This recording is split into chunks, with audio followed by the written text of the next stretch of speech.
আজকের এই ভিডিওটির মাধ্যমে আমরা বধূ নির্যাতনের মামলা নিয়ে বিস্তারিতভাবে আলোচনা করব। যখন কোনো মহিলার বিবাহের পর তার শ্বশুরবাড়ির কোনো ব্যক্তি অর্থাৎ তার স্বামী, শ্বশুরমশাই, তার শাশুড়ি অথবা ভাসুর, দেওর অথবা ননদ তার উপর শারীরিক অথবা মানসিকভাবে নির্যাতন করে, সেই ক্ষেত্রে সেই গৃহবধূ উকিলবাবুর মাধ্যমে আদালতে বধূ নির্যাতনের মামলা করতে পারেন।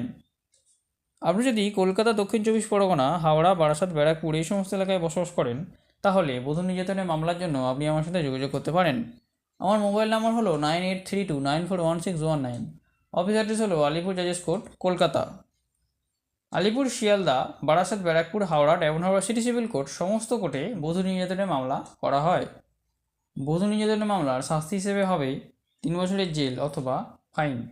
বধূ নির্যাতনের মামলার প্রমাণ হিসেবে যখন বধূর উপর নির্যাতন করা হচ্ছে সেই সময়কার কোনো ভিডিও বা ছবি তুলে রাখার চেষ্টা করবেন।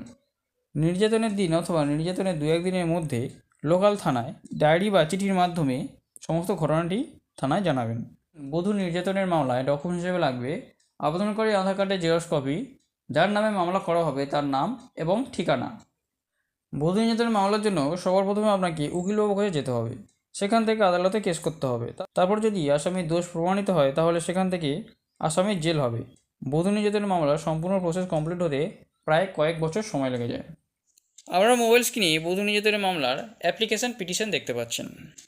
এখানে হেডিংয়ে রয়েছে in the court of the learned chief judicial magistrate at Alipore, তারপর রয়েছে পুলিশ স্টেশন কালীঘাট, তারপর রয়েছে কমপ্লেন কেস নম্বর 497/2025, তারপর রয়েছে an application under section 12 and 23 of the protection of women from domestic violence act 2025, তারপর রয়েছে in the matter of an application under section 17, 18, 19 and 22 of the protection of women from domestic violence act 2025।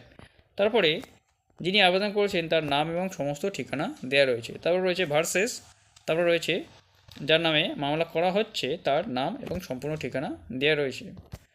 তারপরে আবেদনকারীর সমস্ত বক্তব্য point আকারে এখানে দেওয়া রয়েছে।